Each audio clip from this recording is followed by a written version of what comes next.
Hello, everybody. Welcome to the world's greatest Bronze Age comic book podcast, Flea Market Fantasy. I'm your co-host, Mike L. As always, I'm joined by Michael Dell of the LCS Hockey Radio Show.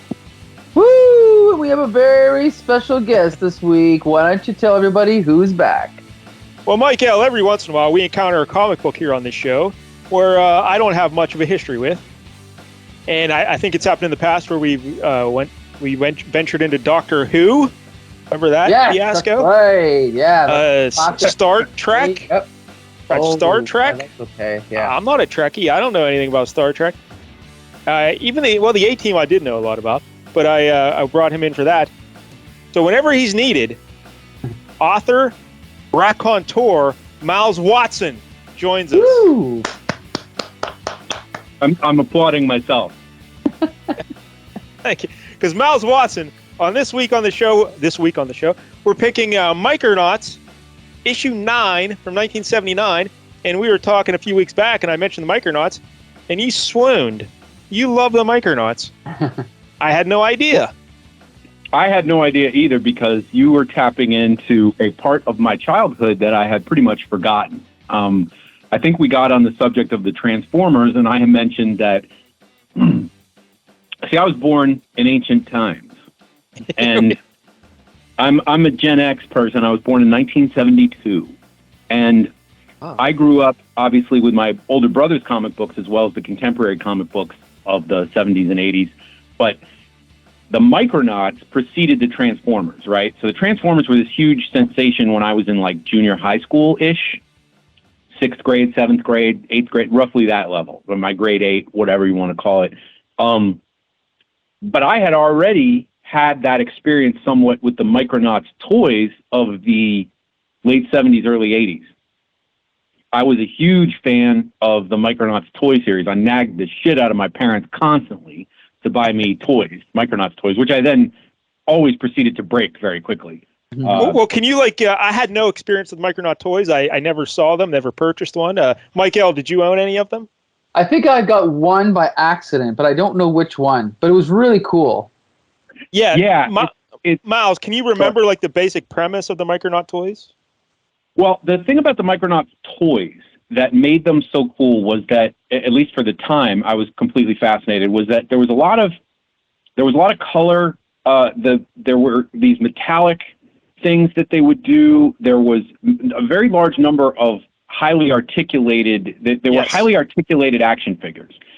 They had a very complex structure that was far more complex, because I grew up with Star Wars toys, and anyone who remembers the original Star Wars toys, they only could move the arms in a windmill and the legs up and down. Yeah. There was no, there was no articulation there was no elbows, there was no knees, there was no head turning for the most part. Maybe on some of the figures you could turn the head a little left to right or something, but Star Wars toys, obviously very cool, but they didn't have much articulation. Micronauts, the Mega Micronauts that I grew up with, were super cool in that the designs were very different. You know how with action figures, things tend to be off a template, and they just, like G.I. Joe, they just kind of modify the face and the helmet, and they'll throw in some external changes. But the basic template is the same. The Micronauts were not like that. They had giant ones. We had a couple of those. They had the small ones, the normal action figure size, like 3 3/4 inches. But they had large numbers of points of articulation that allowed them to move. And also they were made with different things. There was one guy who was like an amber color, and you could see the wires in his body. It was like Mike L would have loved that. Yeah, you got that. We learned last week that Hey, Miles, did you ever hear of some toy back in the day called Crystar? The Crystal Warrior? That does sound vaguely familiar. Crystal Warrior. Yeah, because we did that comic book last week, and Mike L told us that he loved toys that you could see through. Yeah. I had liked it because it had like a fly and amber effect on that one character. That was my favorite. And then there was like Acroyear, who had this really cool, I don't know what the color was called, but it was like a pinkish red metallic color that to his armor that was really cool. Like they I don't know how they did it, the plastic, but they made it look like metal, and like really like metal, and it was shiny, and almost like foil in the sense of how much it gleamed and stuff. And then they had these big ass Micronauts that were, I don't know, 7 inches at least. Yeah, I think the regular ones were 3 inches. So, well, I had some of the big ones, and they had like body parts you could see through and body parts you couldn't, like the mechanisms underneath, and like it was cool because it was very different. And they I'm reading here from, forgive me, the Wikipedia entry because they said it's better, but the bodies are molded in clear plastic, exposing their inner workings and supposed cybernetic parts. And they also mentioned that there was a high level of articulation, and they also had 8 and 12-inch figures. So the high number of I'm quoting here, high number of articulation points relative to other toys of similar size and scale. It's very true. And that, and they were also interchangeable to a degree. You could deconstruct one and put, you know, something on the other. That seemed to also be a selling point, that you could make your own toys out of them in a way. Like you could change them around and build your own little vehicles and stuff. And for a kid like me, that gave you an endless opportunity to lose parts of Micronauts as well. And to swallow small parts of Micronauts. But so that's the toy line. And I guess, Mike L., they were made by Mego. And I think most people know Mego from the 6-inch superhero dolls. I don't think the original, because it's all based on a Japanese toy line, right? I don't think the originals were made by Mego, right? Well, the original was I think it was Takana or something like that, a Japanese toy line. Takara. Then they licensed it from Japan, and they brought it to the United States, and then they made it the Micronauts. Okay, gotcha. But yeah, Mego is behind the Micronauts, and but they were also behind those famous superhero dolls of the late 70s, early 80s, which I had a ton of when I was a kid. Right. Mego was quite the player in the toy world there in the late 70s and 80s, early 80s, because by like 1983, I think they were out of business. And why did they go out of business? Because their owner at the time was a fellow named Martin Abrams, and he took over from his parents, and they would always, the Micronauts were actually very popular. They were like their leading cash cow for Mego. Yeah.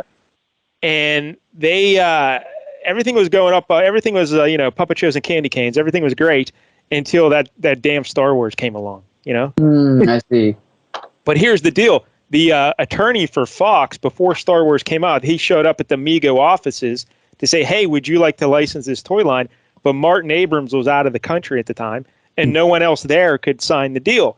So that attorney fella, he went up to Kenner, who had offices in the same building, showed them the pictures, and they said, yeah, we'll license that toy line. Let's do it.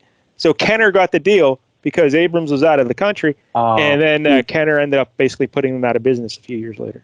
You must have been pissed about that, eh? Yeah, he couldn't have been happy. Wow. So, Mego, they went down because Star Wars just dominated everything then. And but Star Wars took the set, like, what were they, 3 3/4 inches, Michael? Star Wars something like that, I think. Yep, 3.5. But they didn't have the articulation of the Micronauts, but they had the same size. And then G.I. Joe came along, and they got that articulation. They said, hey, let's rip off the Micronauts. And then Mike L., your beloved Transformers, that Takara company, the same molds and basic figures that they started for the Micronauts, they eventually became the Transformers later. That is right. Yes, well, one half of it, because they combined the micro change with Diaclone, and that was the Transformers. Yeah, I guess the original Takara guy, I forget the Japanese word for it, but it was like transform, so he could transform into different heroes, and that eventually evolved over the years until eventually transforming into, radios and shit. Right. Cars. So there you go. All right, so that's the background on the Mego. But what was I going to say about the Micronauts? I don't know. Well, Miles Watson, do you still have any of your old Micronauts? Does your mom still have them at the house?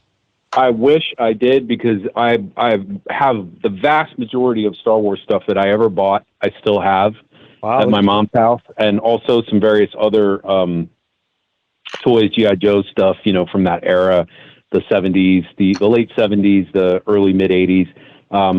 Had a lot of stuff. The Micronauts, I was extremely hard on those toys. I remember getting made fun of by my friend Josh and his family because they came over and they're like, dude, your toys are all destroyed and like battered and everything. And I was like, it's a year old. And they're like, so what? All our toys are in perfect shape. And I'm like, you guys don't know how to live. I was the type of guy that with like the sand people from Star Wars, I would burn them with a lighter to make them look more like, you know, like they'd been out in the desert and everything. Like I like to weather the things and make them look a certain way, and I would beat the crap out of them and lose parts and trade them. So toys, unfortunately, just didn't last. I think many years later, when I was in my 20s or something, I was visiting my mom and I found a broken remains of a Micronaut in the garden, buried in the dirt. Wow. Yeah, and it was just like the upper body and an arm or something. There was like no head, no legs. I could see the wire through it. You know, the plastic had been eaten away for decades in the soil, but just on the edges, you know, it was like pitted. And I thought, my God, you know, this poor guy, it's like a dinosaur remains. I really wrecked those toys, which is too bad because some of them were pretty cool, which is why they got so much time. You know, the toys you love are the ones you break because you're always playing with them. I'm also a little concerned, though, Miles, that a young Miles Watson was playing with lighters to char up sand. Yeah, my mom was also concerned about that at one point. I remember she was like, what the hell are you doing with that lighter? I was like trying to set fire to a piece of paper with a lighter in the house. And she was like, what are you doing, you idiot? No, don't do that. Don't do that. All right, but Miles, did you have any experience with the Micronauts comic book? I was aware it existed. That is all I remember of the comic book. I'd be lying if I said that I remembered it. Somewhere in our big trove that me and my brother have divided of comic books that span, you know, from the 60s to the probably early 90s, I believe there is at least one Micronauts issue. Unfortunately, when we divvied up the comics, I took the stuff like Sergeant Rock and G.I. Joe and Fantastic Four. My brother got your favorite, Batman, you know, the more of the DC. My brother got a lot of the DC comics and stuff, and he also got some of the more obscure stuff, like I think the Micronauts got just tossed in his pile, even though I'm the one who undoubtedly bought it. Now, Mike L., did you ever have any Micronauts comics? I bought them years later strictly because Michael Golden did the first 12 issues. But also because over the years I've heard so many people, you know, talk about the comic, right? Like, obviously we're going to get to this later, but I grew up on the Transformers comic, and I know that, you know, as far as toy tie-ins go, I think obviously G.I. Joe is a big one, but the other two that people always talk about are ROM and Micronauts. So that kind of got me curious about it, yeah. And I think Micronauts was the first one, right? As far as I know, it could be, yeah, it could be. Yeah. Because here's what happened, how it became a comic book. On Christmas 1977, Bill Mantlo, the writer of this here book we're reading today, he watched his son open up a present from the boy's grandparents. He opened up some Micronauts, and he loved them. And Bill Mantlo said, hey, those look pretty cool. So he started looking into them, and he's like, I could make a story about this. So he went to Jim Shooter with the idea, and Shooter said, all right, I'll check with Mego there or whatever, and they licensed the rights to Micronauts, and that's how the book got started. And Bill Mantlo would write he would write the first 58 issues of the first run, which lasted 59 issues. Uh-huh.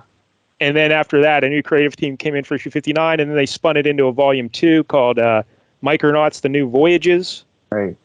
And that lasted for 20 issues until 1986. And then Marvel let the license lapse, and they quit doing the Micronauts. Right, unfortunately. And by the way, just so you know, I did hear that it was one of the reasons it was canceled was to make way for the new universe. Well, a good decision, yeah. Yep.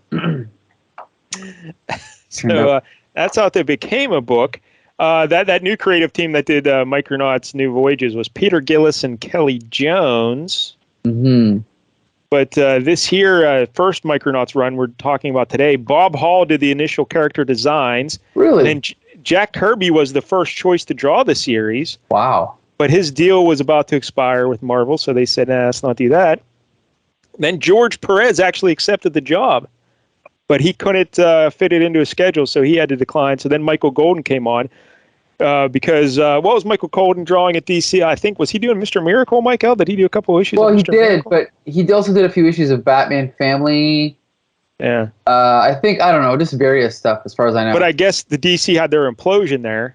Okay. And he was just looking for work, and Marvel asked him, like, gave him like better pay rate or whatever. So he's like, all right, I'll go to you. And so he jumped over to Marvel to do Micronauts because he didn't want to draw superheroes.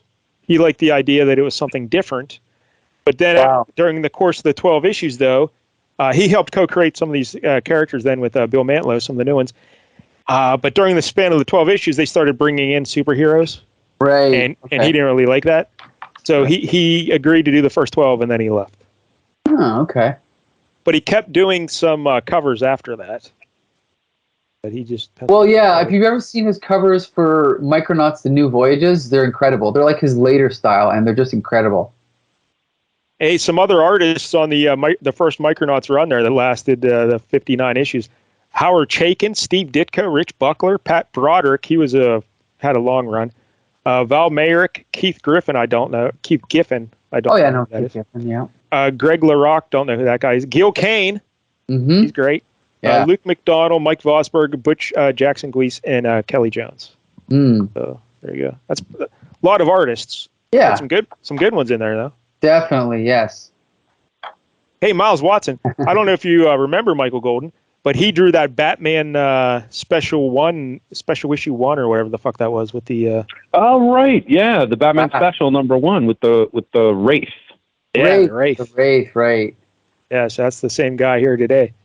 Hey, also Micronauts, they had kind of a prominent role in comic book history in a way, because about issue 35 or so of their run, they were one of the test subjects for direct distribution to comic book stores. Micronauts, Moon Knight, and Kazar were the 3 titles that they used to test out that distribution method, and it was a success. So that kind of changed how Marvel distributed their books. Right, and then as far as I know, and when they brought it back to the newsstand, that's why they launched Micronauts: The New Voyages, right? To have a new #1 for the newsstands. Hey, that makes sense. Yeah. Sorry, hey, I was going to ask Miles Watson to rattle off some of these famous Micronaut characters we'll be discussing here in this book. But really, there are only like 3 toy characters in the book, right? Or maybe 4? Yeah. Go ahead, Michael. No, I was going to say it's confusing, but you can go ahead. Well, the only one, to be honest, of the characters in the comic book, I recognize Acroyear and let me stop you there, because when I was reading it, I was pronouncing the Acroyear as well. But apparently, I've been watching videos, and everyone who talks about the Micronauts pronounces it Acroyear. Acroyear. Oh, okay. But that makes no sense. Why would you? Why not spell it like that then? Why would you spell it? Yeah, that doesn't make sense. I've been pronouncing Mego as Mego my whole life, so that was that's fine. Oh, that's fine. But Acroyear, I'm with you. That's how I thought it was pronounced. But I recognize the Bug character as well. Well, he's not a Micronaut though. He's actually, but I recognize. He's an original Marvel creation. They actually created him. In fact, Marvel tried to bring back Micronauts a few times over the years, and they've had limited series. But they couldn't, because the license lapsed, or Micronauts went somewhere else. They went to Image and some other comic book companies, but they couldn't use Bug or Marionette, Princess Mary, because they were Marvel creations. But Acroyear, however, Biotron, Microtron, Baron Karza were all original Micronaut things. So. Yeah, the toys. Yeah, original toys. Yeah, toys. So that's why they could always use them once they left Marvel. But I guess Bug appeared in the original, like a revamp of the Guardians of the Galaxy, though, right, Michael? In the comic, you mean? Yeah. As far as I know, I was reading up on that.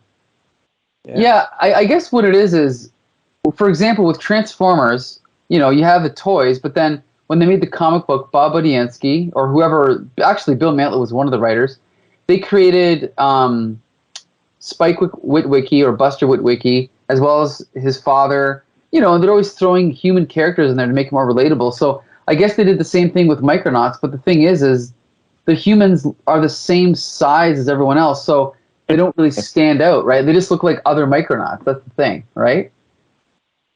Yeah. Well, but they all come from the Microverse. Yes, so yes. Yeah. So they're all the same size. Yeah. That's another thing we should talk about, I guess, the Microverse. I guess it originated in the Fantastic Four, Michael. Oh, really? Concept. Okay. And there was I guess there's a barrier, it's called a space wall between our universe and the microverse where everything's smaller. And in this series, I think by the end of issue 1, issue 2, they find a way to get through that space wall. So the Micronauts come into Earth, and you get to see them real tiny against, normal-sized humans. And then the issue we're reading here today, they return to the microverse. Right. So that's what we'll get into there. But let's go through some of these characters just to set the stage here. The main Micronauts team has 5 main people and 1 little robot. So the main guy is Arcturus Rann, Rann. And Michael, he's basically a ripoff of Vance Astro. Did you pick up on this? 100%. Yes. Totally. Miles Watson, are you familiar with Vance Astro? I'm not, but just the savagery of Michael's commentary there made me wonder. He spotted the con and he called it out. He loves Vance Astro. He's one of the original Guardians of the Galaxy. But tell Miles Vance Astro's story there, Michael, because it's one of the best backstories in comics. Oh yeah, so Vance Astro was an astronaut, I believe, in the future of the 1990s. Right? He left Earth in 1996. And traveled through space for 1,000 years. And when he arrived at his destination, he found that mankind had already beat him to it, because in the time since he left, they'd already achieved faster than light travel. And so basically when he got there, he was kind of one-upped by the rest of humanity. And then to make matters worse, even though he was alive, he could not leave his skin-tight spacesuit, because if he tried to take it off, he would instantly age 1,000 years. That sucks. Yeah. Yeah. and in one Guardians of the Galaxy story, they traveled back in time and met this little kid. And at the end of the story, the twist ending is that the kid is actually Vance Astro when he was a kid, right? So, and anyway, this guy has a similar origin, right? Yeah. The key point there is that he went on this exploration, this journey, and then when he gets to where he's going, he finds out, it was a complete waste of time, because we already advanced past that. So the same thing really comes. Like that. Yeah, it's great. So the same thing happens here with this Arcturus Rann fella. Now his backstory is a little weird. He's involved with some, the microverse got started because of some wanderers and a demon. I don't know. It's in some time traveler people. It's all very convoluted. But this Arcturus Rann, he spent 1,000 years exploring the microverse in suspended animation.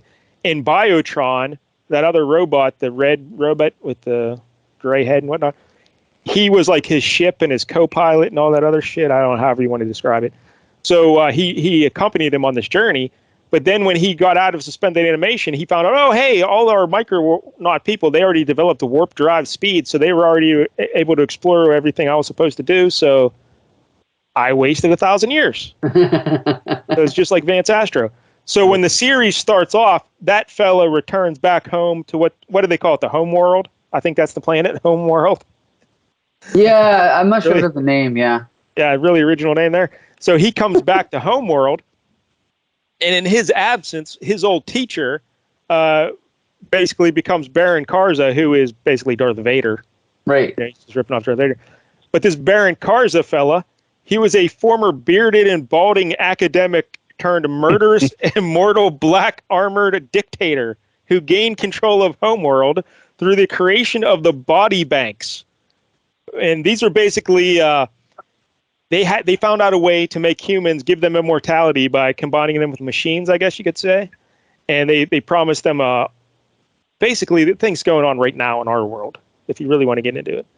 They found out a way to merge technology and humanity. So, but the poor people weren't able to get access to this technology. They were actually used for spare parts, the poor people. Again, ripped out of today's headlines. But this Baron Karza fella, he led a populist revolt on the planet of Homeworld, and he took over Homeworld. So the ruling family, he slaughtered them, but the daughter and son survived, and the daughter is Marionette, Princess Mary. She's the female Micronaut lady, and her brother is named Argon, and he eventually becomes Force Commander, which I think was a Micronaut toy, and he leads the revolt against Baron Karza on Homeworld. But yeah, that's so basically what you hear. It's a ripoff of Star Wars. Well, this is what I was wondering about because what's the bad guy's name? Baron Karza. Yeah. He reminded me so much of Darth Vader. This is what's confusing. So, Yeah. was he? Wasn't the toy first though? Wasn't this before Star Wars? The toys? That's a good question. The toy, yeah, but maybe this backstory wasn't. You know. I can't answer that question, but I can say that Darth Vader's design is a Japanese design. It's a variation of samurai armor, and these are Japanese toys or Japanese concept designs that are probably derived from Japanese armor, like battle armor of the samurai period. So it's quite possible that the similarity is not intentional in that sense. I don't know. That's total speculation on my part, but I do know. I was just recently reminded because of the Ralph McQuarrie paintings and sketches that my brother collected when he was growing up. You know, all that concept art for Vader. Originally, his armor was much more openly samurai-istic, and then they toned it into a little more of a Germanic look with that helmet, you know, kind of blending styles. Okay. But it was originally very samurai influenced, the enclosed helmet with the kind of big scuttle on top, that German style of like the vented, you know, helmet that goes over the neck and the back and everything. Because I was thinking the exact same thing when I saw the character. I'm like, he's wearing this enclosed black armor and it's got this facial grill. I was like, this looks like Darth Vader. But then I thought, well, if it's Japan, they might have just been looting the same cultural heritage. Yeah, I don't know, because there was a Baron Karza figure for the Micronauts, but I don't know. Like, I'm guessing Mantlo provided the backstory and all that other shit, but I don't know when it all got made. Well, I just did some research in the time we were talking here, okay? I went to marvelfandom.com, and it turns out here that although people think that Baron Karza is a ripoff of Darth Vader, it was actually based on a anime robot called Kotetsu Jig, created by Go Nagai. So maybe that character is, you know, again, influenced by samurai armor, and it's just, that's where the influence comes from. The fact that they're both black, that's just a coincidence, I guess, right? How about that? So, yeah. Interesting. Yeah. Yep. So he's not a ripoff of Darth Vader, but he's a ripoff of another guy. Yes. Yeah. Absolutely. Let's just call it inspired by. Yeah. But I'm guessing when Bill Mantlo wrote this book and he came up with this storyline, he was ripping off Darth Vader. Yeah, I mean, because this was 79 and 77, you know, so I'm guessing he definitely ripped off Star Wars with this. Yeah. Because also, what's that fellow's name? Arcturus Ran, that Vance Astro ripoff. Yeah. He has access to a superpower called the Enigma Force. Yeah, I noticed that too. Yeah. Which is, they don't even. Yeah, they just use the Force in it. Yeah, who cares? No one's going to notice. It's just called the Enigma Force. Yeah. But it's basically the same thing as the Force in Star Wars, where you can do all kinds of shit with your mind and stuff. So yeah, he was heavily influenced by the Star Wars. All right, so we got Arcturus Ran, Marionette, the princess lady. Then we got Acroyer or Acroyer, however you want to say it. He's an alien. Plays a prominent role in the book we're reading here today, but he's like a warrior. He's got fancy armor, like a red helmet with wings on it. Like he's a badass. He looks pretty cool, this Acroyer, right, Miles Watson? Yeah, and I would like to point out in some of these panels, you see headgear on some of these guys that's very similar to Galactus. Yeah. Yeah. Yeah. Which I thought it was interesting that when they said Jack Kirby was thought to draw this, because you could see how Kirby would excel in this kind of a story, I think. Yes. Yeah, I agree with that. Yeah. Well, there's one other thing with it that seems Kirby inspired. What do they call that, like, hive mind thing? World Mind, which reminds me of the thing in Eternals, right? The big green thing. Oh, that's right. Yeah. Unimind. Yeah. Also, Bill Mantlo admits that Jack Kirby's Fourth World stuff at DC was an inspiration for Look at that. Yeah. Micronauts as well. All right, so the remaining Micronauts are Bug. He looks like a big green bug. He was a thief, and he was created by Mantlo for comic relief. Yeah. So he's kind of like a wisecracker. And then we have Biotron, who's the robot that accompanied Arcturus Ran. Then we have a Microtron, a little robot, who was Marionette's childhood robot tutor. So he's basically R2-D2. You know? There's a certain cynicism underlying this conversation. Oh yeah, I mean, it's hard to ignore how much Mantlo ripped off. But hey, what can you do? What can you do? Now it's funny because one more thing, I'm looking at a poster here. They also mentioned Space Glider. Space Glider. Space Glider is not in the story, but I think it's a she, and she must have been in #1, but she's not in this one. So anyway. No, I think Space Glider. I think that's what they call. You sure it's a she? I think it might just be a reference to what they called Arcturus Rand, like he was a space glider. Like, you know, Okay, I don't know, but in the picture, this is like an energy being, so it's hard to tell what it is. But anyway, I'll figure it out.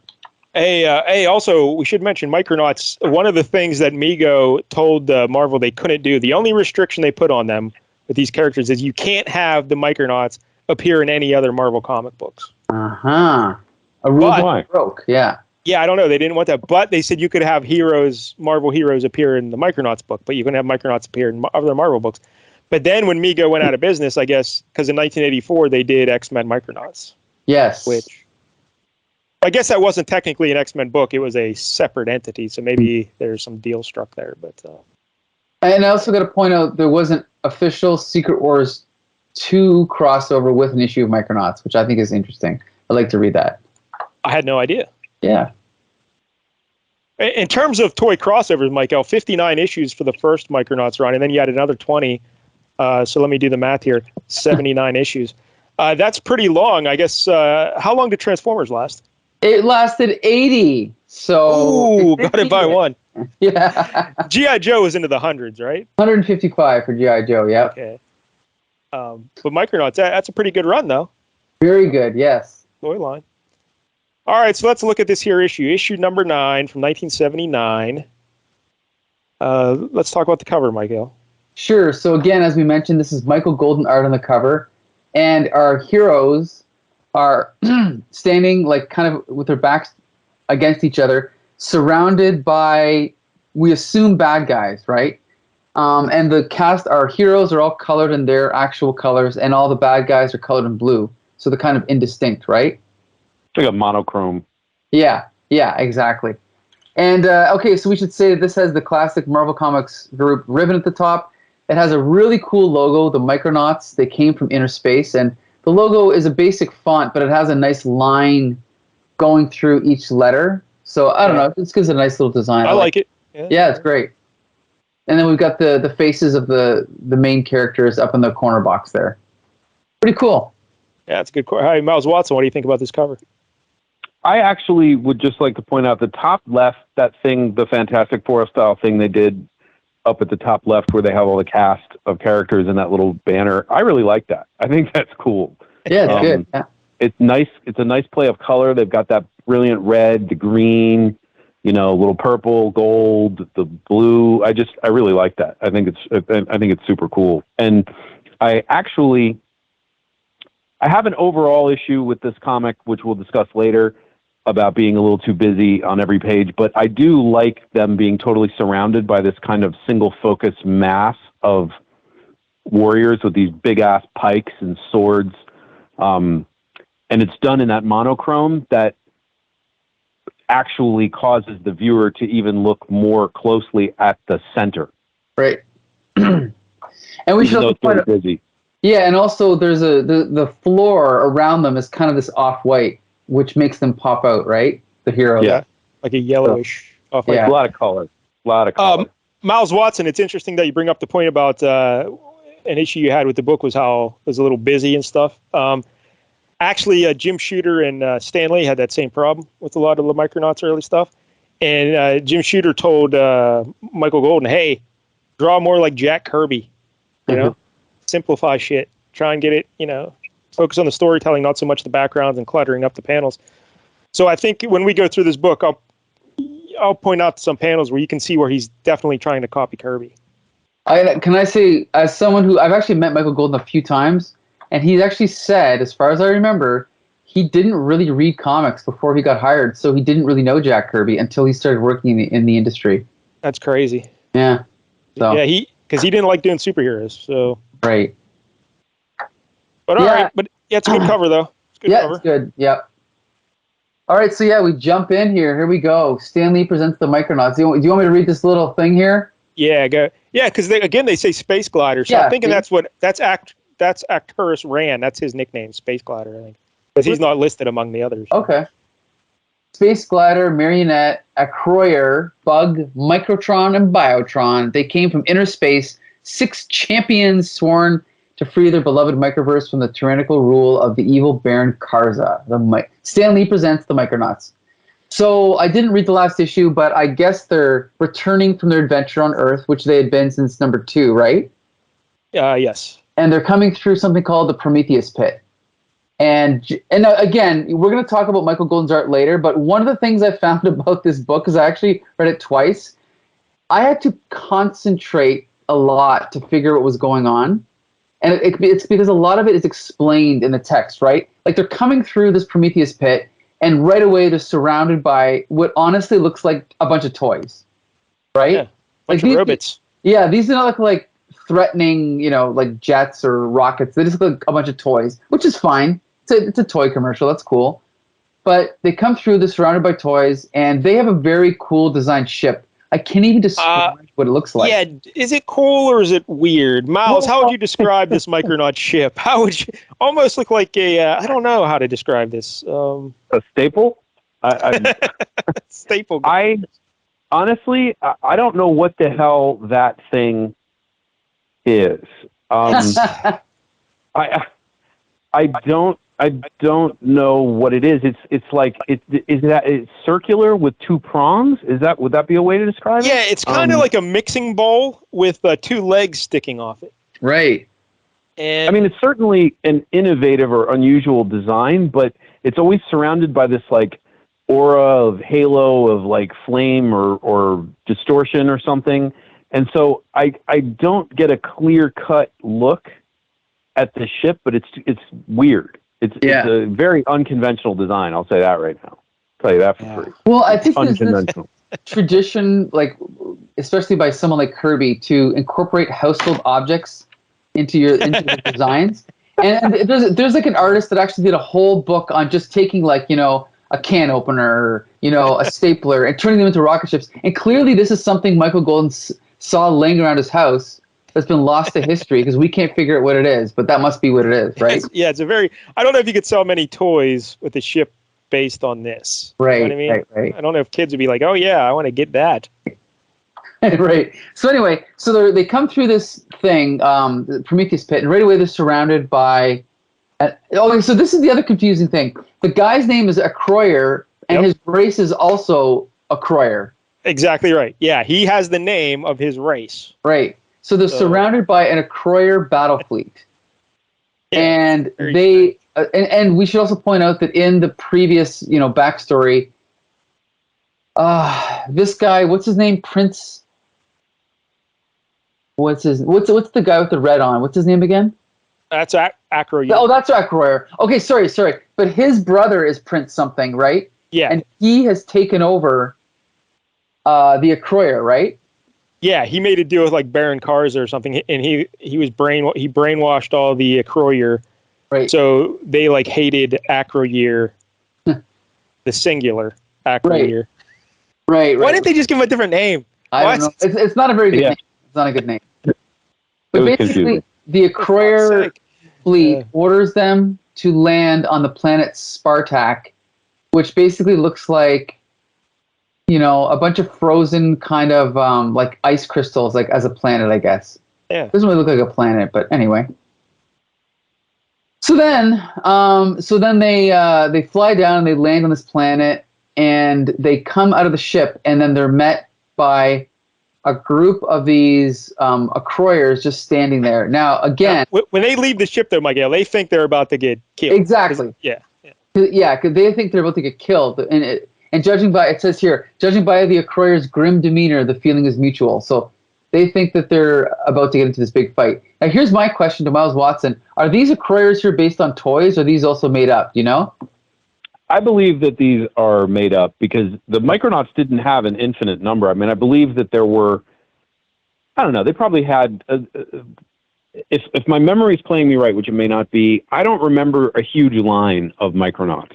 Like G.I. Joe, sort of expand, and Star Wars expanded into infinite space, and you ended up seeing, they got to a point where they were making shit up that wasn't even in the movie. Right. Like, I remember the Micronauts as having like 20, of the smaller things, like, I don't know, 25, something like that. And then they had some of the bigger ones. I don't know how many designs they had ultimately, but I think these warriors are all kind of loosely based on the basic Micronaut designs. Okay. And I might be talking out of my hat there a little bit, but if you look at just like I think you're right. the helmet armor, it's all kind of in the same vein as Acroyear and his kind of complicated headgear, that the Galactus style. Like, it's variations on that theme of like the Galactus style headgear, enclosed helmets with not much facial, like sometimes they don't have eyes. Right. That's another theme here. Like a lot of the helmets are featureless and kind of enclosed, featureless, and I guess we should have mentioned that. Acroyear, his red helmet, like there's no eyes or nothing, just flat. Right. Yes, we should also point out that Acroyear, Biotron, and Microtron look like toys on the page. There's no attempt to, like they did with Transformers, where they kind of, like the Transformers cartoons and comic book characters look almost nothing like the toys for the most part. But these characters look pretty much exactly like the toys, right? So that's one difference. But anyway, so then we cut away and we cut over to Baron Karza, who's also coming through the Prometheus pit, right? And as soon as he comes through, and so here, now this is the thing, is I didn't read the last issue, but he says here, I guess in the last issue he had a mind merge with a human named Philip Prometheus. Yeah, I know, eh? And so anyway, he comes back, and now I guess he's back to normal. So as soon as he comes back, he asks, he's like, report Major Dark, or Dark, because it has a comma in it, or apostrophe. And I again, like, I don't know all these characters, but I guess this guy here is Baron Dark, or Major Dark, the guy who answers him, with like the little thing, like the headset on his head. But anyway, so basically he finds out that those guys report that the Micronauts have also come through the Prometheus pit, right? Yeah, he's telling me, hey, the Micronauts are back in the microverses. Right, in the vicinity of Spartak. So then Baron Karza is like, good, very good. Again, the Enigma Force outmaneuvers me. That's that force thing we were talking about. As if I were a mere novice instead of a conquering lord. Captains of the fleet, prepare to jump to hyperspace, full warp thrust. And immortality is the prize for the man who brings me Commander Arcturus Rand. That's what we talked about earlier, how that was his way of getting everyone on his side, right? To promise them immortality, right? Yeah. And I guess we should say the Micronauts got together because when that Arcturus Rand fella came back into the microverse, Baron Karza was under, he's controlling the planet now, and he arrested him immediately because he thought he could be an X factor to like disrupt things, right? And he didn't want that, so he arrested him. And when he was thrown in prison, he was also with Bug, who was a thief, and Acroyear, and the three of them were sentenced to go fight in like gladiatorial games and whatnot. But then Princess Mary helped them escape, and that's how they became the Micronauts. Cool. Yeah. So then we cut back, and surprise, the Acroyear race are saying, "Hail, Prince Acroyear." So it turns out they're not going to kill them, and they're trying to figure out why they're not trying to kill them. And then they basically reveal that what do they call it? The Thought Wash. The Thought Wash has been lifted, and so they're no longer under the control of the Prince and Baron Karza, right? And this woman here is Acroyear's wife or girlfriend? Not his wife, just his lady. Just his lady. His love. And so they kind of like, are face to face, kind of like touching hands. And then, we cut over to the reaction of Marionette and what's this guy's name? Rand? Yeah, let's just go with Rand. Arcturus Rand. Rand. And she's like, oh, look at them. There's not the slightest display of emotion, yet it's obvious they're in love. So again, commenting on the fact that these characters have, completely featureless, helmets on. Never see what's going on. And so then we cut over and we see that, the prince, his name's Shaitan, he is in prison. And we see that he's like locked up. Yeah, Acroyear's brother. Acroyear's brother. He is the guy that had taken over, and now he's been imprisoned, right? Yes. And so they're like, "Oh, Micronauts, welcome to Spartak." They're all happy, right? And then again, another awkward kind of scene transition. We just cut over, and all of a sudden, we're in the middle of a battle. And this is one of those panels I was saying is heavily Kirby influenced, I think. Yeah, you could definitely say that, yes. And also, I don't like the inks on this page. Al Milgram is the inker. He's an okay inker, but I think the inks are too thick on this guy. I guess his name is Force Commander? Yeah, that's Princess Marionette. That's her brother. Okay, gotcha. But yeah, this is the shot of the woman in the back there shooting. That's very classic Michael Golden to me. I love that. But yeah, I don't know. I like this panel. It's pretty exciting here. Yeah. Hey, Miles, do you remember? Like, apparently, like they had a second wave of Micronauts or something with Baron Karza and Force Commander, and one of their gimmicks was they came with a horse, and they could merge with the horse. Not in a perverted, illegal way. Like their torso could plug into the top of the horse, so they'd be like a centaur or whatever. Yeah, I'm looking at it right now. I have no memory of that at all. I don't remember Force Commander at all. I think that was after I had aged out or what have you of Micronauts. That was a later wave. Yeah. So yeah, this Force Commander fella, he's leading the revolt against Baron Karza on the planet Homeworld, and they're trying to get into the body banks, to like destroy that. Which is giving everyone immortality, right? Yeah. And then we see the narrations like the rebels press on, braving withering fire from Sentry Tower Phobos units, which decimate their ranks. And then we see that there's these other robots, which they call the dog soldiers, right? Yeah. And again, look exactly like the toys. So these must be the actual toys. And so, but then we see that there's these characters called the Shadow Priests, right? Yes. Yeah, there's a lot of stuff going on here. Yes, there is. And they're like, look, they're like kind of like using some kind of magic. They begin to chant, and then one of the characters is like, they've been melted, utterly destroyed. But why didn't the priests use their power against Karza before now? And then the Force Commander is like, perhaps they weren't ready to reveal the extent of the Enigma Force to the enemy or to us. It just sounds like a Deus Ex Machina, eh? Like, okay, well, they could do that all along, but they just waited until now. So then we cut back over to a Croyer talking to the Croyer, and the rest of the Micronauts are just kind of like sitting by having dinner, watching this guy who's like the ruler kind of have like a meeting to figure out what they're going to do.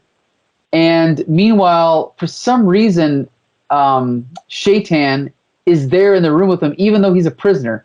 And they say that it's because he is royalty, right? And so he has to be included in these meetings, I guess. Yeah. And he's giving... go ahead. Then Bug gets real horny and hits on a waitress. Yes. Which I found quite funny. Yeah, that's like a comic relief scene. So yeah, he's like, all I'm interested in is a mug of wassa, which I assume is alcohol or beer, and a comely wench. How about it, baby? And he kind of touches her like chin, and she grabs him by the throat and throws him up in the air, and he smashes into the ceiling. And I guess he can stick to ceilings, right? Because then he stays up there. And then he starts wrestling around with Microtron, right? So I guess they're kind of like both the comic relief of the team, right? Yeah, because Microtron was giving him the business. Right. And Microtron's like, no, please don't upend me. And then Biotron, which is the big robot, is like, anything I can do to help Microtron? And Microtron's like, yes, Biotron, turn me over. And Biotron's like, what's the magic word? And Microtron responds with an expletive, right? Expletive is how we say it in the United States. Yeah. Oh, in Canada it's different, but no, I'm probably saying it wrong. Expletive. Okay, anyway, so then that was in the middle of that scene that I already described. And then all of a sudden they are attacked by Baron Karza. Yeah. And then we see again a big fleet of toys attacking them, right? Oh. And then we see, what's his name? A Croyer watching on all these little floating kind of computer screens. You can see what's happening. How'd you feel about this panel? They kind of tilted it sideways and even put the dialogue balloon sideways and everything. I didn't even notice that. Yeah, the dialogue was sideways too, like crooked. Wow, I didn't notice that. I mean, yeah, he's an experimental designy artist. Good. Hey, Miles, I think we did. Dutch angle. I think we discovered that Mike L likes to get a little boozy when he's reading these books. You know, he didn't even notice that the things were Yeah. sideways. He got the spins, and it Yeah. it actually cured him of the spins. Yes. Michael didn't even notice. He was so drunk. All right. But yeah, so Acroyear says, hey, we got to have a plan here to defeat Baron Karza. I got an idea. There's one thing we can do, you know, but it's very dangerous. But I'm going to do it because I'm the ruler of you Acroyear fellas and ladies. Yes, and Bug wants to help, but he won't let Bug help him, right? And then the guards, the Acroyear guards, stop Bug from helping Acroyear. Yeah, that's a nice little bit of hey Miles. That's a nice little bit of character development there because Acroyear is a warrior, a cold-hearted warrior, but he's become friends with this Bug fella, who's kind of a goofball, and Bug's willing to sacrifice himself for his buddy Acroyear, and then Acroyear says, no, I'm not going to let you do it, Bug. So look at that.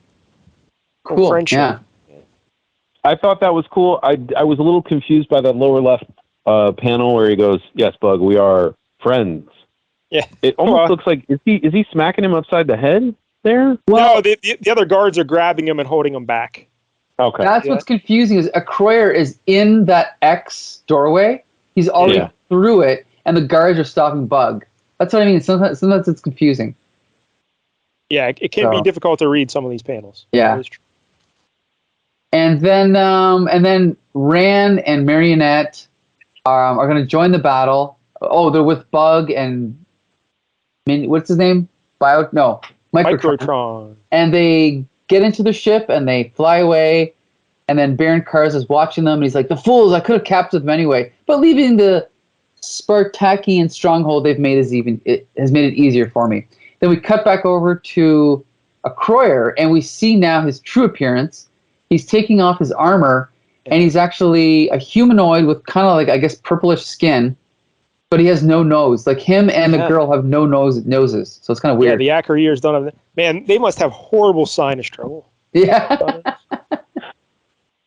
Sinus infections. And then so then he basically enters into this thing, which is called the mysterious world mind, right? Yeah, he strips naked to get in there too. Yes, and this conveniently placed like energy to cover up his buttocks. But he gives his lady a show there before he goes in. He's like, "Yeah, here's what you're going to be missing." And then we cut back to the big battle between all the toys. It's comic relief in there. And then we see what's his name? Baron Karza is actually standing like outside in space, like shouting at them. And then one of the characters makes a reference to, "He must have escaped Captain Universe and followed us through the Prometheus pit," which is obviously what happened last issue. There must have been a Captain Universe appearance, which is cool. Yeah, and that's one of the reasons Michael Golden got mad, because he had to draw Captain Universe. Yes. Okay. And then we have a character flying. That's Ran. That's Ran doing all okay, but no, because it says here, "I'm coming, you bloody butcher," and then someone says, "Arcturus, no, don't take him on alone." Well, yeah, but Arcturus is flying at him, and that's Mary and the other ship saying, "Don't take him on alone." Okay. Yes. And then Arcturus smashes into, I guess this is like a force field. Yep. And then it says here, "It cannot be said with any certainty whether he survived the incredible impact." I think you could probably say, I mean, his car turned into a can there, just got squished. Yeah. And then it says here that Biotron, the commander's symbiotic roboid helmsman, looks to the stars and cries the cold tears of a machine, right? Now, I don't know how he survives this crash, but when I was reading about this Rand fella, apparently there's astral forms of him as well. Okay. So I'm going to guess maybe one of them astral forms is flying the ship. Right. So we cut back over to Acroyear, and he's in the world mind. And then we cut quickly back over to, what's her name, Marionette, reacting to Arcturus supposedly dying, right? And, oh man, yeah, there's a lot going on here. And then, but it ends with Acroyear in the world mind, which is like these two giant crystal columns. Right. And it's kind of like a Samson and Delilah situation. He's like a Samson, stuck between the columns. And but he's turning into crystal as well. Like it's almost engulfing his legs and stuff. And then he just screams, "I am world mind." Right. And then the narrator at the bottom says, "Our letter column returns next issue." And I guess that's the last page. Yep. Kind of a weird ending. I'll say that. Well, he screams, "I am world mind." That's pretty cool. Yeah, but it doesn't say to be continued. It doesn't say next issue. It just ends. I That's found that very strange and off-putting myself. yeah, it's very weird. So, all right. So yeah, that's how it ends. Miles Watson, what are your thoughts? Micronauts issue 9. What did you like? What did you not like? Okay, so I actually liked some of the humor in it. I kind of liked when he gets all randy with the waitress and she kicks his ass. And there's also a funny remark where the blonde goes, oh, they barely show any emotion, but you can see that they love each other. And he makes that the boss makes that smart ass remark. He's like, yeah, not all couples have to fight to show they love each other. Kind of like takes a cheap shot at the woman. Right. That might have been the writer commenting on his own relationship. Who knows? You never know with these old comics. It's like the time capsule motives. We might be reading a 40-year-old, like the guy was fighting with his wife, and he decided to put in some digs there at his wife, and decades later, we're that's why. But that's why the character Marionette was created, just to get some love interest in there for the Rand, some. But I kind of like that. I don't object to per se to all the kind of density of ideas in the story. There's a lot of like things going on, the Prometheus thing, and then the Enigma Force, and the you've got the Prince and the Baron, and then there's a rebellion going on in this other. I don't necessarily object to how busy the plot is because we're reading the 9th issue in, and presumably the audience would be more familiar with these concepts overall than I was. One thing I really didn't like about this that bothered me the entire way through is visually, this is one of the most cluttered comics I've ever seen.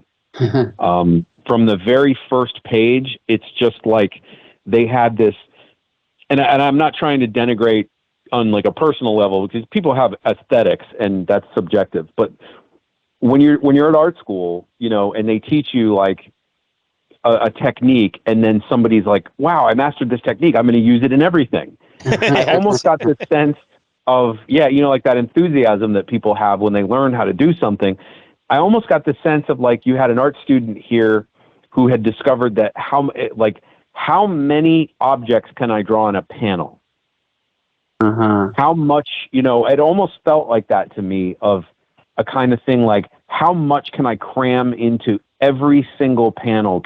How many characters and spaceships and backgrounds can I put in every single panel of this? And it's too much. It's overwhelming. It's just visually, this is deafening.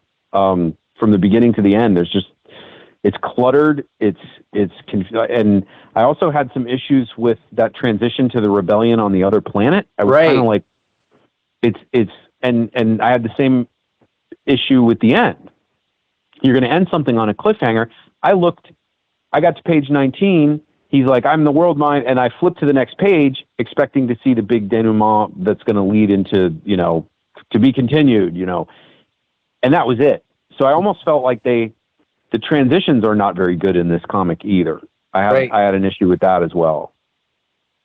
Getting back to Michael Golden here real quick. This was 1979. He just started in comics in 77.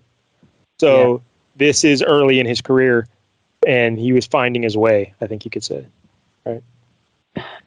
Yeah. Yeah, very cluttered though. I agree with that. It's tough. I look back at issue 1. There's some good art in issue 1. I didn't really. There's good stuff here as well. It's not like it's bad art. It's just busy. Well, that's the thing. No, there's some panels that I appreciated, like that close up on the woman when she's screaming, like Arcturus or whatever. Yeah, that was good. Yep. I really like that panel. I really like the way he drew her eyes, so you can actually see her irises. I really like that panel, and I also like some of the designs of, like, if you look very closely at the warriors, one of the guys is holding this thing that looks like brass knuckles. Like, they've got these kind of cool, some of the armor that they drew, that Galactus style armor, I thought was cool. There's some visual ideas in here aesthetically that I was pleased by, artistically. It's just that some of the designs are also weird, like that spaceship design. I don't know about that one. I don't know how I feel about that one. But I do feel like, from the standpoint of just executing the art, I didn't have an issue with this comic. It's just how much stuff they put in every panel. Yeah. How do you feel about the writing overall? Because you are one of them writer folks. Because normally I'm not a huge fan of Bill Mantlo's work, and that's one of the reasons why I wanted to pick Micronauts in year one of the show, and I kept putting it off just because I saw Mantlo wrote it, and I'm like, I don't know, because we were doing a lot of Mantlo at the time. But I thought he did a good job here. I mean, there is a lot of stuff going on. It's very busy. But in terms of like the interpersonal stuff between the characters, I like that. There was some humor that actually worked. I like the dynamics within the team. The overall plot, you understand what's going on. It is a little, again, busy and convoluted, but there's so much. I think that's what Jim Shooter and Stan Lee were saying after they read issue one. Like, they couldn't tell what the fuck was going on in the book. They're like, because he has so many ideas just compressed into this one story. Yeah. It's like, take a step back there, Bill. Just relax. But, and I would agree with that. I would agree with your sort of summation of it as I think that the banter, the storyline dialogue, I didn't really have a problem with any of that. I thought the banter was kind of funny. I kind of liked the little flashes of, I got a good sense of what this group was about in one issue coming in completely cold. You've got the comic relief character, the kind of Bug, and the other guy, they're the quarreling, bumbling types, but they're also very loyal and tough in a pinch. You've got the captain and his lady. You've got the prince, who's like sort of like this very old school, very formal, unemotional. He's royalty and he acts like it, but you can tell there's something going on underneath there with his relationship with the Cecilia, or is that how you say her name? Something like that, yeah. Mm-hmm. Might be another I in there somewhere. But yeah, there's definitely something. I was able to get a very clear sense of who these characters were in just 19 pages, coming in completely cold, having no memory of any of like the way that they were supposed to be depicted. And that to me is kind of impressive. Yes. So I didn't have a beef with that at all. Because like I had no idea who these characters were coming in here, but I actually liked this team. Like I was fond of the Micronaut team. I was like, they're pretty good. I like these people. I'd read more of these other Micronaut fellas. Michael, how'd you feel about Mantlo's work here? Yeah, I feel similar. Like it just seems, if I would have read this as a kid and then reread it, I think it would have ate it up. And I read number 1 and then I skipped to number 9, and I wasn't going to fill in the I was just going to say, but now I want to. But go ahead. Oh, was someone going to say something, or was that an echo? I think that was an echo. Oh, that was an echo. I thought that was me talking. Okay. Because you're drunk, Michael. You're hearing voices exactly. Again. I get wasted every time I read Micronauts. No, but yeah, basically, again, I think when you're a kid and you're reading these things, you got more free time, you have more time to focus on stuff. But when you're an adult, you kind of expect it to zip along for you. And that's partly the fault of Michael Golden and Bill Mantlo. Like, they should have streamlined the art and the writing a little bit. But again, as long as you put effort into it, the stuff that's there is good, I think. I think it, although we did establish that he might have ripped a lot of this off of other sources, it still makes for a pretty rich, I guess, tapestry, you could say, right? I think it's a very dense universe story-wise, and I don't have a beef with that. I don't think it's necessary for every comic book to have a really dense, layered, nuanced universe. I also don't think it's necessary for every comic book to be very simplistic. I think that it's okay. Kids, especially, are incredibly, they may not give a shit about school and history and everything they're taught, but like, you give them a fake world, a fantasy world like Lord of the Rings, Star Wars, whatever, they will go into the most atomized, analyses of this world and speculate endlessly and stuff. Kids can do amazing things with tracking and following the contours of a very complex made-up universe. And so I didn't have any problem with all these concepts. I thought it was maybe a little much. You're coming in cold, like what the Enigma Force and the war dogs, or the dog soldier right. And all this shit is going on. And I was kind of like, it's a lot. There's a lot going on. But I don't object to that on principle at all. I don't object to that. If they lose the Enigma Force, I think things would be much better. Just like get rid of the Enigma. Like it Yeah, didn't play a that's a prominent bridge role. too far, but Yeah, it didn't play a prominent role in this book that we read today. But just when I was reading about the Micronauts, and like, hey, we don't need Enigma Force, just get rid of that. But 'cause that's just too Star Warsy, Right. and I don't know. But overall, yeah, I really actually enjoyed this, and I would probably read more Micronauts. Yes, Mike, I will be. anything else you'd like to say about this, Michael? Only that, it's clear that Michael Golden, he had some issues when he was first starting out. Like, we've done a Michael Golden book, and we've covered Michael Golden on Here Comes the Spider-Cast, and not everybody is sold on him yet, but I think it's obvious that he gets much better later in his career. Like I said, if you just Google Micronauts The New Voyage is #1 and look at the cover, that his later style is incredible, But anyway, yeah, and so that's all I really have to say. Like I said, this is a series where I bought numbers. I think I have number 2, 3, and 4, and then a reprint of 1. And I've been waiting, 30 years to read them, and so I finally read them. And yeah, they're a little bit. I mean, based on the reputation, I knew they'd be good. They're pretty much just as good as I thought they would be. Like I'm looking forward to reading more. So, what would you give it 1 out of 10, Michael? Oh, I think I'll give it a 7.5 out of 10. 7.5 out of 10. Miles Watson.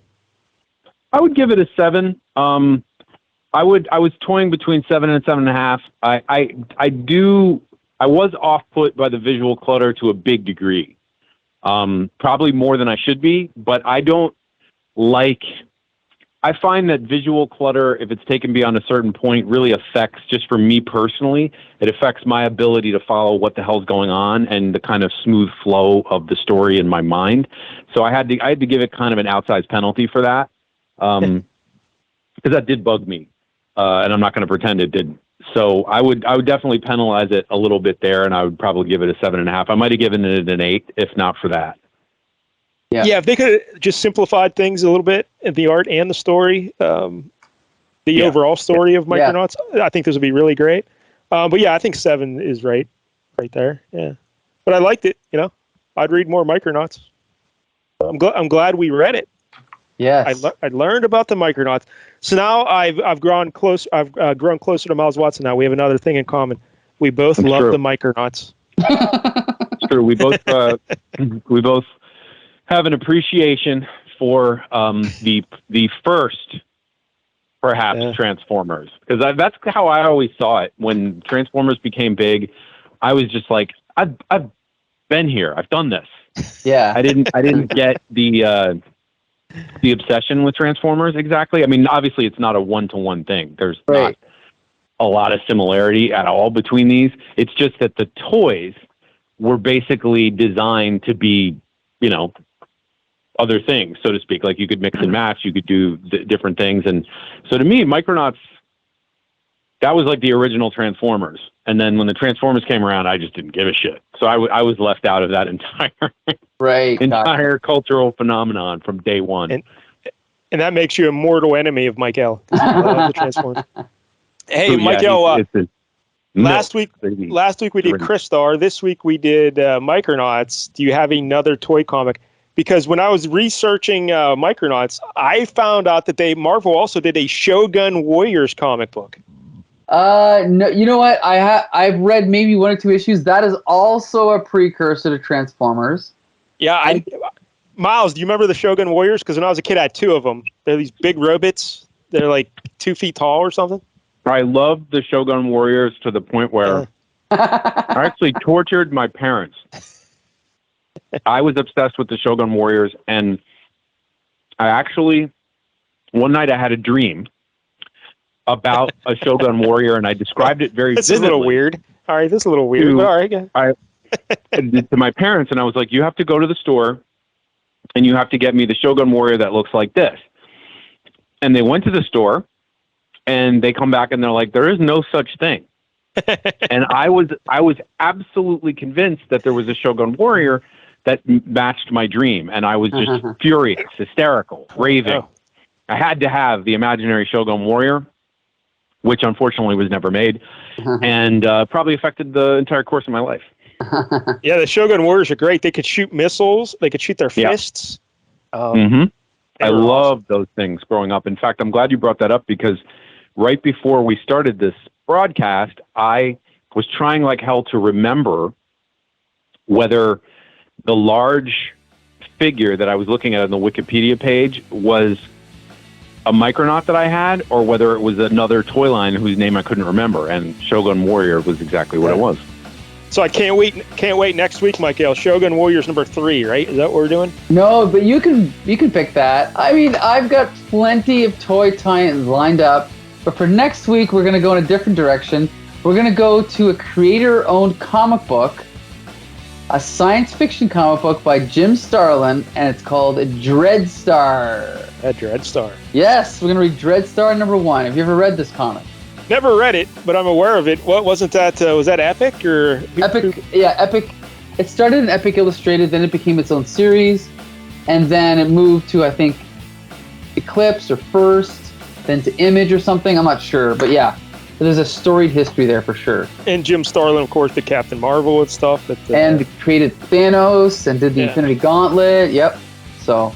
What issue are we doing? #1. I was going to pick a random one, but I figured we might as well start at the beginning, which of course is not the beginning because he had like 23 appearances in Epic Illustrated. So. And what year is this? This is 1982, I believe. All right, 1982. Yeah.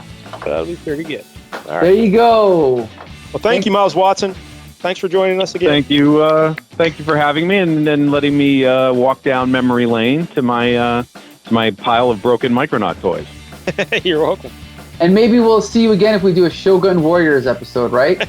Oh, I would definitely research that one because that is, wow, that's taken me back into literally my childhood dreams. Yeah, exactly. Yeah, your childhood dreams. Yeah, nice. All right, Michael. Next week. Well, there you go. Yes, we make dreams come true here in FLEA Market Fantasy. Every week we review a different Bronze Age comic. 1 week I pick, 1 week Mike Dell picks. Sometimes other people pick, but be sure to listen to every episode at www.comicbooksyndicate.com. And until next Tuesday, despart!